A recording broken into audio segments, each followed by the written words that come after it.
everyone, and welcome to Journey with the Kellers. My name is Amanda Keller, and today we are back in the Keller kitchen.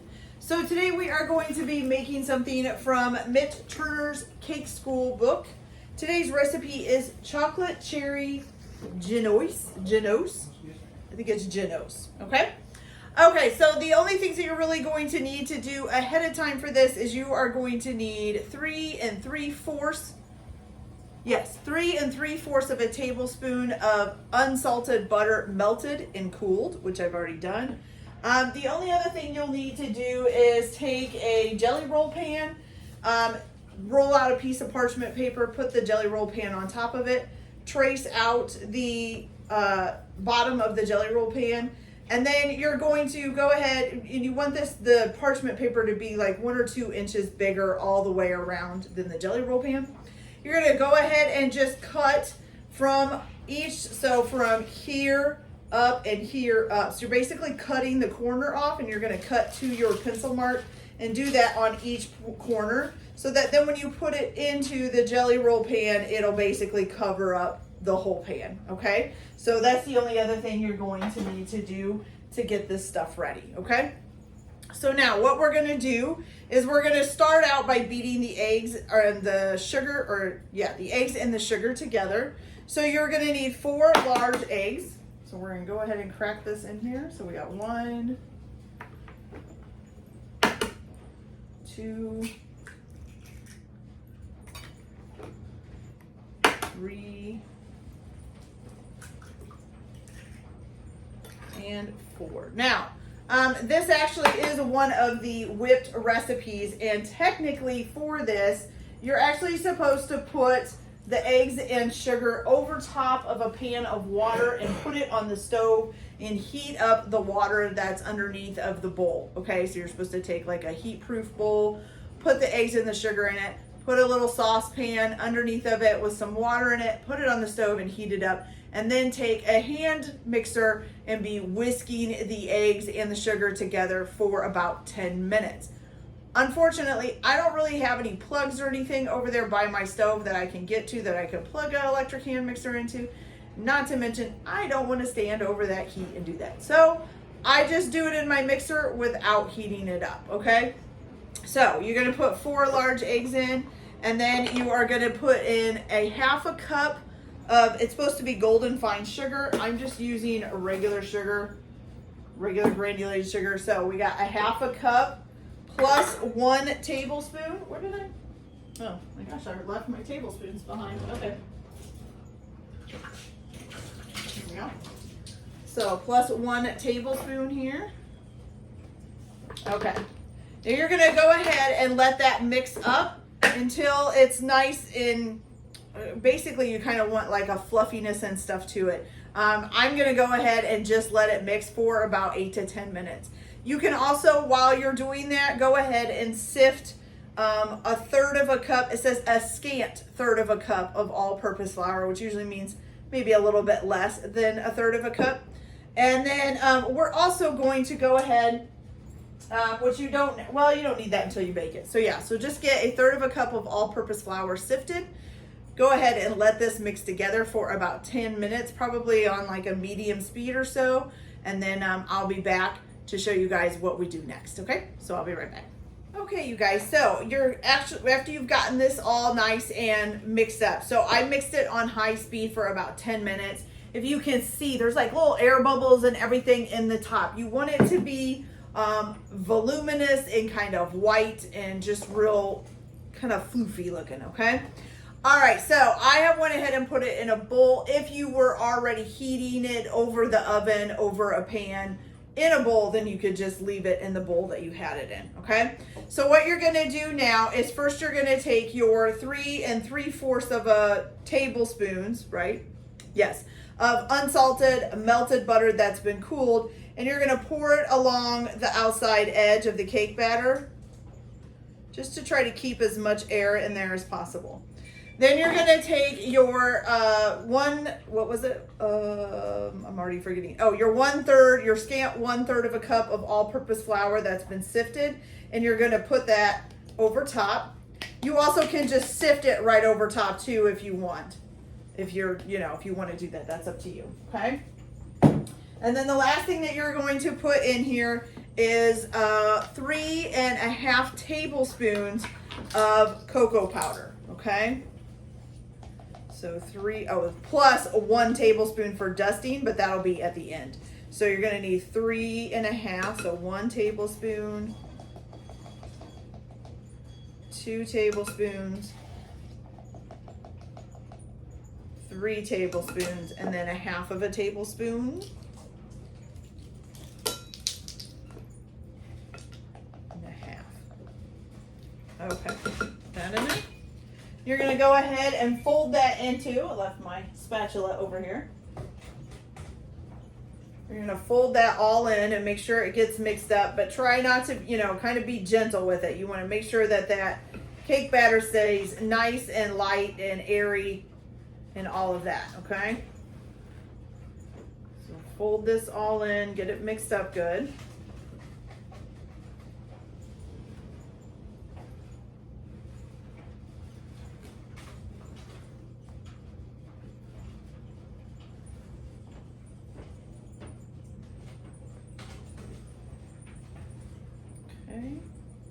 And by the way, you are going to need to preheat your oven to 375 as well. Okay.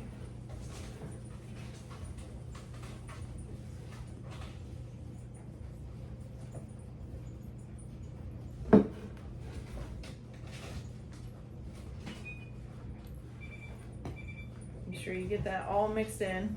Powder tends to want to not mix in when it's this airy. It takes a little bit. Okay. There we go. Now it's looking chocolatey.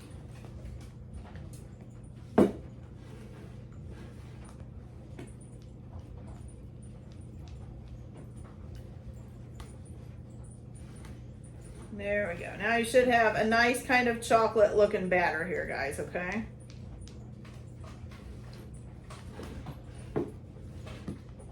So, just like that, okay?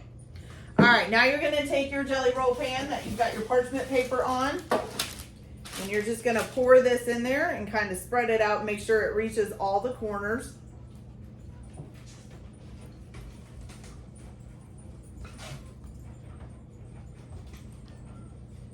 Okay. I will say that my jelly roll pan is bigger than the ones that they say to use for this. I think they say a 9 by 11. I think mine's like a 9 by 15 or something. It's quite a bit bigger, but it did work the last time, so that's all I'm gonna, as long as it works with the way it's supposed to, I'm good with that. Okay, let's get it spread out all the way to the corners. Okay, once you get that spread out, you are going to bake this at 375 degrees for about 15 to 20 minutes. You want the cake will rise and the surface should spring back when lightly pressed, okay? So I'm gonna get this finished, spreading out, and then I'm gonna put it in the oven. Now what you'll need to do for right when you pull it out, you're gonna need a damp cloth, a damp like kitchen towel, a clean one of course. So put a damp kitchen towel down first, and then a piece of parchment paper over top of that. And then have that ready for when it's ready to pull out of the oven. And then I will come back and show you guys what we're gonna do, okay?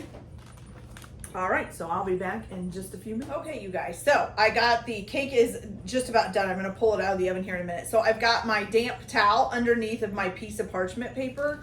Then you're also gonna sprinkle this parchment paper with 1 tablespoon of your cocoa powder, just kind of dusted on there, okay? So let me grab the cake out here.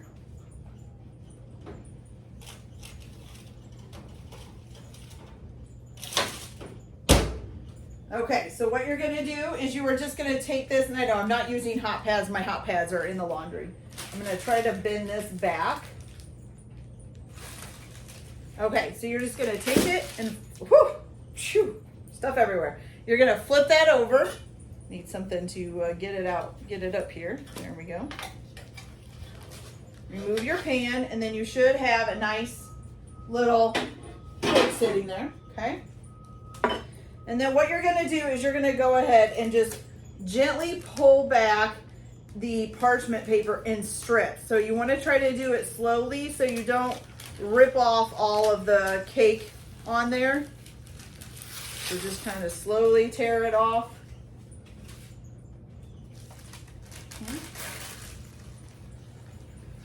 Slowly tear it off again.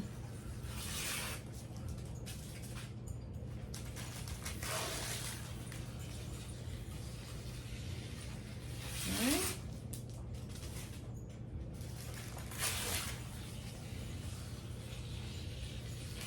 Looking pretty good, you guys. Looking pretty good.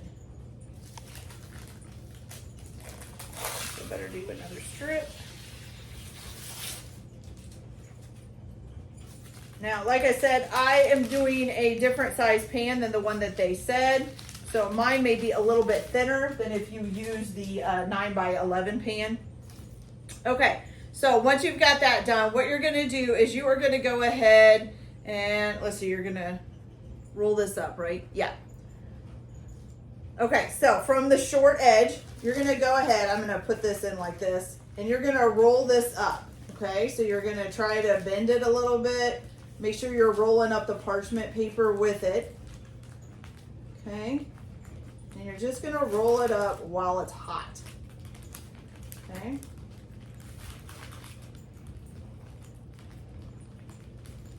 Roll it up, roll it up, roll it up.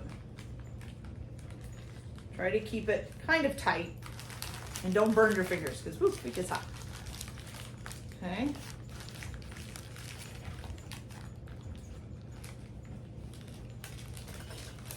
Okay, so you're gonna keep the parchment paper inside. Then you're gonna wrap this in the clean, damp towel, okay?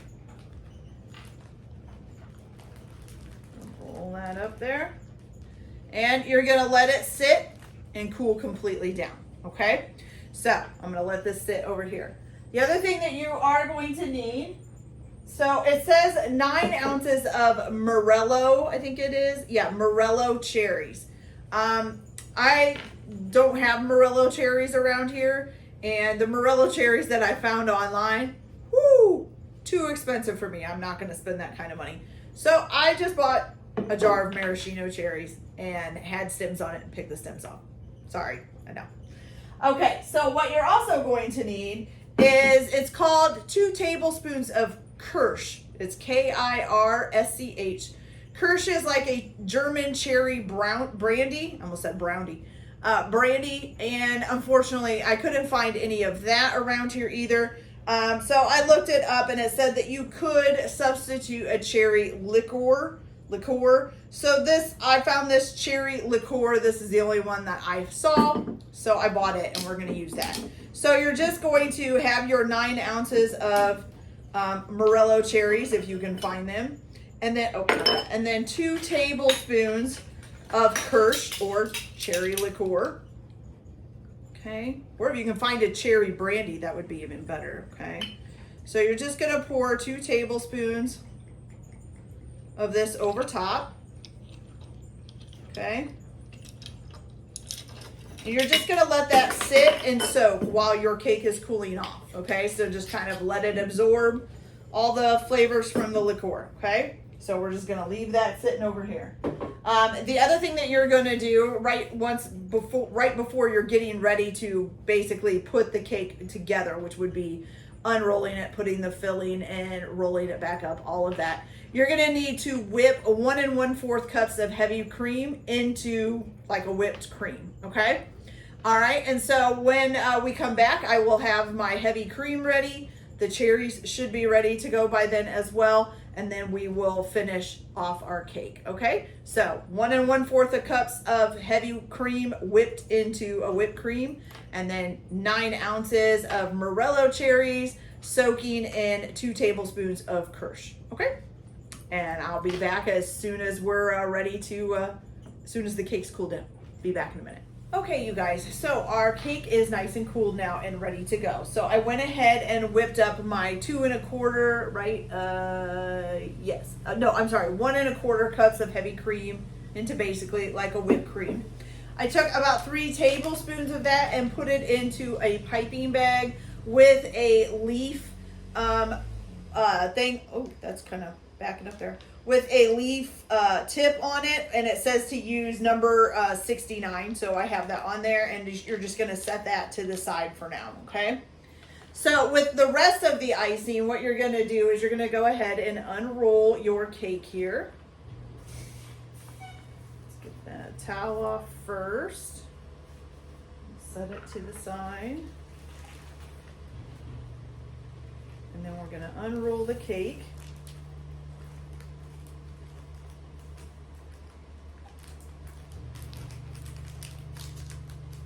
Ooh, some of it's kind of cracking a little bit. Okay. So you're gonna unroll the cake there. I think some of mine like split a little. Oh well. Okay. So now what you're gonna do is you're gonna go ahead and use the rest of the whipped cream and put it on the surface here. Okay. Spread it out real good.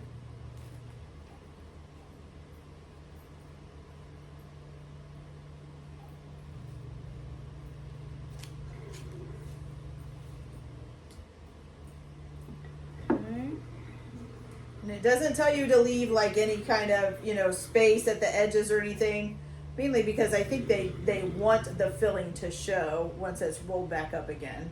Okay. So let's get the rest of this on here.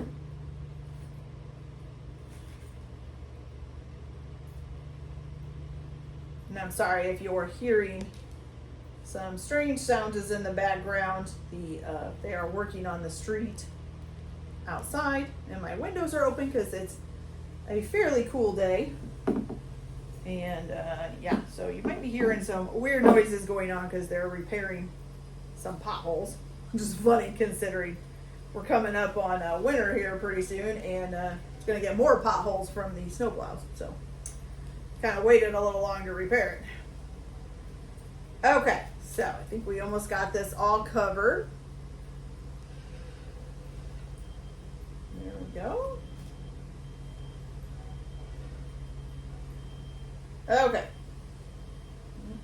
This here. Down. Coming over there. Okay, there we go. So we got that all covered now. Now you're going to take your cherries that you soaked in your booze, and I'm just going to use a spoon, and you're going to scatter those around. That's not really scattered, is it? Okay.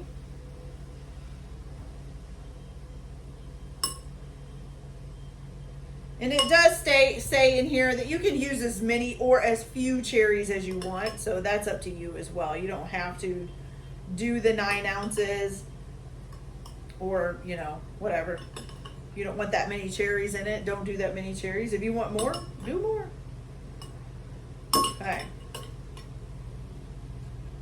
I am kind of surprised though that it didn't have us chop them up. Of course, maybe morella cherries are smaller. I don't know. Okay, so I am going to change this around so I can see it. And you're going to go ahead and roll this back up with your whipped cream and your cherries in it. Not sure how well it's going to roll with the cherries, but we'll soon find out. Oh, kind of sticking. The chocolate ones, the last one that I made like this was fairly easy. This chocolate one seems to be a little bit more sticky. So it's wanting to stick to the parchment paper instead of roll up. And then of course it cracked in a few spots, but hopefully when we roll it up, those will be hidden, I'm hoping. Or at least close to, but maybe not, because it looks like it's cracking pretty good here. Looks like it's cracking more as I'm rolling it up. But you know what? That's all right. You'll have that. Okay. So we got that all rolled up, and see my hands are all icky now. So let me wash those off real quick.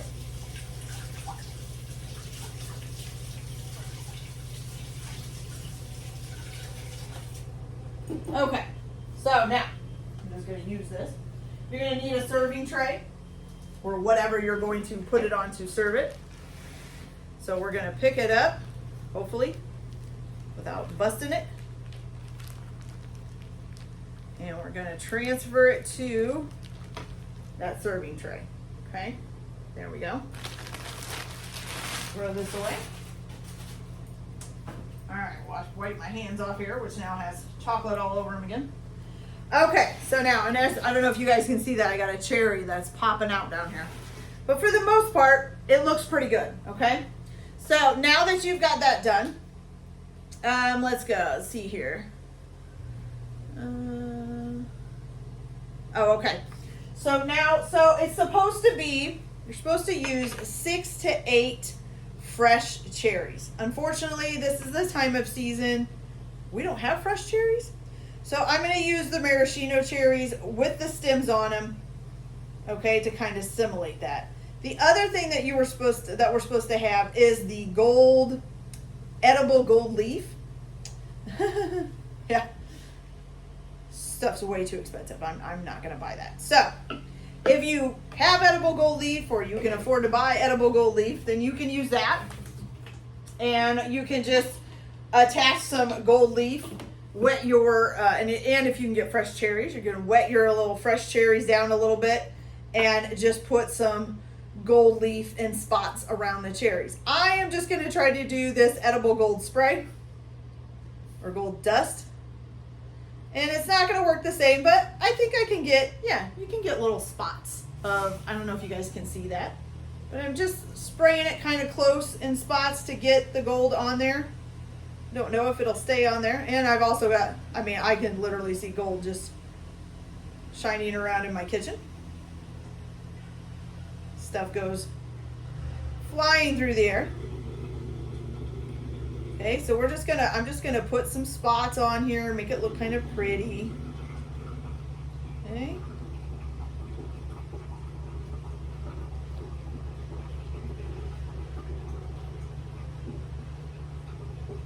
There we go. Okay, so I'll kind of bring one closer up to you. So I just kind of use the gold dust, sprayed it real close up so you kind of get some little spots of gold. And there are little flecks of gold flying all over the place, you guys. It's all over my countertop. So that's going to be really, really fun to clean up later. Okay, so what we're going to do now is we are going to take our little piping bag that we filled up with 3 tablespoons of the whipped cream. I have the number 69 piping tip on here, which is a leaf piping tip.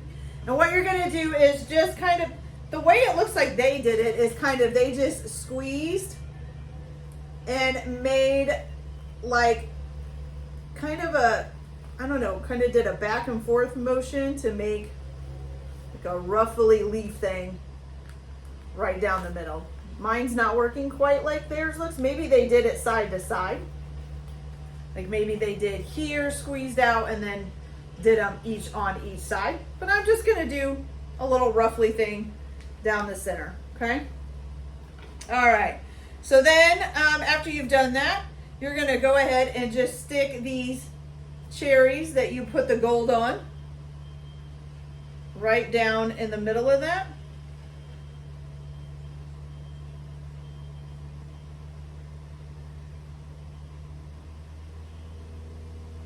So like I said, it said 6 to 8. I am using 6, and that's actually just about right. It's actually, need to move them over a little bit here. Okay, there we go, you guys. There is the, oh my goodness, I'm so sorry. There is the chocolate cherry rollade, okay? That looks really cute though. That is really awesome looking, I'll be honest with you. So now let's see if we can taste it without destroying it too much. Don't want to mess it up too bad. So we'll just get a little tiny corner here with a little cream on it. And I'm see if I can, maybe I can pick up that cherry. Here we go. Grab this cherry that's coming out, and then that way we'll get a cherry in there too so we can kind of taste it all. All right, so let's see how this tastes, you guys.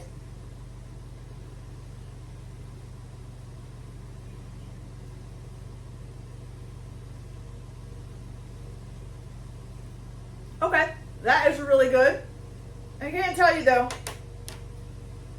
I do still taste, the maraschino cherries kind of taste a lot like maraschino still. It didn't really change them all that much, but it's really, really good, you guys. So the chocolate with the cherries and a little bit of whipped cream, delicious. So that's it for this video, you guys. I hope you liked it. Like and subscribe if you like, or don't if you don't. Everyone have a good day. Enjoy your cooking. Keep your kitchen messy, and we'll see you later. Bye.